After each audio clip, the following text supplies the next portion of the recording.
ከ2010 የአውሮፓውያን አቆጣጠር በኋላ የሚወጡ የሞባይል ቴሌፎኖች ባትሪ ድንጋያቸው ወይ ደግሞ ባትሪያቸው አይቀየርም። ማለት ባትሪያቸውን እንደፈለግን አውጥተን መቀየር አንችልም። ለምን እንደሆነ ትገብቷቸዋል? እንዲያው ከዛ በፊት እኔ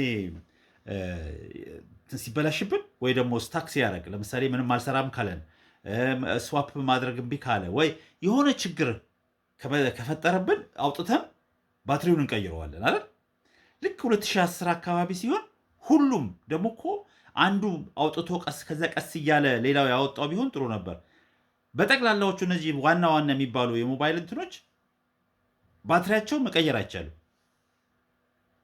ባትሪያቸው እንዳይቀየር ያደረጉበት ዋናው ምክንያት ብናጠፋው ራሱ ቴሌፎኑን ሸዳውን ብናደረገው ወይ ኤርፕሌን ሞድ ብናደረገው የፈለጋችሁትን ብታደረጉት ስቲል ሎኬሽን እንትኑ ያስተላልፋል፣ ማይክሮፎኑ ይሰራል፣ በጣም ብዙ ነገሩ ስቲል ይሰራል።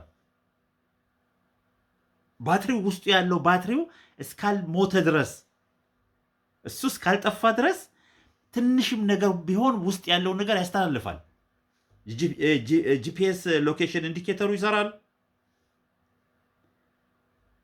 እና የት እንዳለን ትራክ ማድረግ ይቻላል። ስቲል አጥፍተ ነው ራሱ የውሸት ነው። አሁን ኤርፕሌን ሞድ አድርጉት ወይ እንትኑ አጥፉት የሚባለው ሸዳውን ብናደርገው ራሱ ይሰራል፣ ያስተላልፋል መልእክት።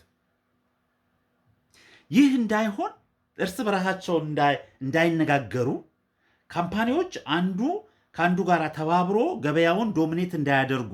ለምንድን ነው? ለውድድር ለፉክክር ጥሩ ነው፣ ለዋጋ ጥሩ ነው፣ ዋጋ ይቀነሳል፣ ቴክኖሎጂ እንዲያድግ ይሆናል። ሁል ጊዜ ኮምፒቲሽን ፉክክር ሲኖር ጥሩ ነው ተብለው የተሰሩ ህጎች አሉ። ያንን ህጎች የሚያስተዳድር የተፈጠረ ድርጅት አለ። ከ1995 በኋላ የዓለም የንግድ ድርጅት የሚባለ WTO። አሁን WTO ዋናው ስራው እነዚህ ነገሮች ሬጉሌት ማድረግ ነው። አንድ ሀገር ከአንድ ሀገር ጋር ሲገበያይ እንደው መጠናዊ በሆነ መንገድ ለምሳሌ እንበልና አሁን ኢትዮጵያ ቡና ስትሸጥ ቡናዋን ለኬንያ በምትሸጠው ዋጋ ነው ለእንግሊዝም ሀገር ወይ ለጀርመን ሀገር መሸጥ ያለባት። ለምንድን ነው? WTO ሜምበር ከሆነች የዛ አባል የሆነ ሀገር ሁሉ ሲሸጥ ሲቀያየር ወይም ቴክኖሎጂ ላይ እኩል በሆነ ዋጋ፣ በዚህ ላይ ደግሞ ከአንዱ ሀገር ያለ WTO ሜምበር የሆነ የዓለም ንግድ ድርጅት ውስጥ ያለ ሀገር ውስጥ የሚኖር ድርጅት ከሌላው ሀገር ጋር ተመካክሮ ዋጋውን ዶሚኔት እንዳያደርግ ተብሎ የተሰራ ድርጅት ነው። እኛ የለንበትም እስካሁን ድረስ 44 እንግዲህ ከ54ቱ 44 የአፍሪካ ሀገሮች ራሳቸው አሉበት። ወደ 166 ሀገሮች የሚሆኑ ከ195 ሀገር ውስጥ 166 ሀገሮች አሉበት ኦልሬዲ። እኛ የለንበትም። ለምን እንደሌለ እስቲ እንደው ትነግሩኛላችሁ። መቼም በዚህ መስክ ቢሆን ብዙ እውቀት ያላችሁ ሰዎች አላችሁ። እስቲ ንገሩ፣ ለምንድን ነው እስካሁን ድረስ እኛ ያልገባ ነው? በእኔ በኩል እንደገባኝ ማውቀውን ነገር ልንገራችሁ ምን እንደሆነ። ዋናው ችግሩ የዚህ ድርጅት አንደኛ ድርጅቱ ሲቋቋም ውስጥ ያለውን ፖሊሲ እያንዳንዱ ሬጉሌት የሚደረገውን ስፔሻሊ በምግብና በአትክልት በእንስሳት ላይ በተፈጥሮ ነገሮች ላይ ያሉትን ፓተንት ለመያዝ ሲባል እንደነ ሞንሳንቶ፣ ዋናው ደግሞ ሞንሳንቶ የሚባለው እንግዲህ ስለ ሞንሳንቶ በጣም ብዙ ሰው ይነግረናል። በጣም ብዙዎቻችን መተን ብዙ ነገር የተወያየነው ነገር አለ። ምን ያክል የዓለምን ገበያ ኮንትሮል ያደረጉት የዘር የአትክልት እና የእጽዋትን ጠቅላላ ዘራቸውን GMO አድርገው ጄኔቲካሊ ሞዲፋይድ አድርገው አርቲፊሻል የሆነ ፈጥረው የዓለምን ዘር ኮንትሮል ለማድረግ አጥፍተው የራሳቸው እኛ ከነሱ ብቻ እንድንገዛ ያደረጉት ሲስተም እንደሆነ ብዙ ተናግረናል። ይህ ድርጅት ነው ከአሜሪካ መንግስት ጋር ሆኖ የWTOን ህጎች በጠቅላላ የጻፈው። ኢንቴሌክቹዋል ፓተንቱን በሱ ስም እንዲሆን በካምፓኒ እሱንና እሱን በመሳሰሉት ትልቅ ኮርፖሬሽኖች ስም እንዲሆን አድርጎ የጻፈው ድርጅት ነው። እስካሁን አልገባንም። በዚህ ዓመት ግን ያለፈውን ዓመታት ለመግባት ብዙ አይነት ህጎችን እነዚህ ያሉትን ህጎች የWTO ህጎችን ሁሉ ማሟላት አለብን እንድንገባ ማለት እንዲፈቀድልን ህጎቹን ማስተካከል አለብን።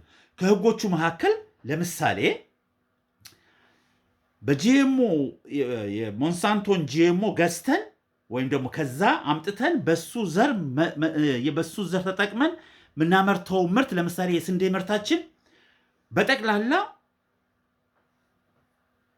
በጂኤምኦ ሲድ ነው ማምረት ያለብን። ወይም ደግሞ ከሞንሳንቶና ሞንሳንቶን የመሳሰሉ ይህንን የደብሊውቲኦ ህግን የጻፉልን ድርጅቶች በነሱ ዘር ነው መጠቀም ያለብን፣ በጠቅላላ እዛ ውስጥ ያለው ማለት ነው።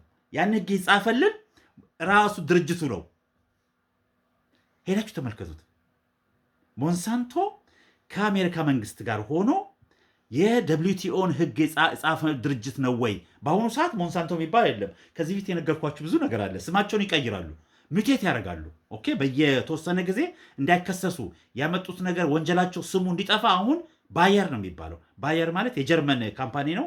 የጀርመን የሚባለን ኮርፖሬሽን አገር የለውም፣ እንዳትሳሳቱ። ሁሌ እየደጋገምኩ የምነግራቸው አገር የላቸውም እነሱ።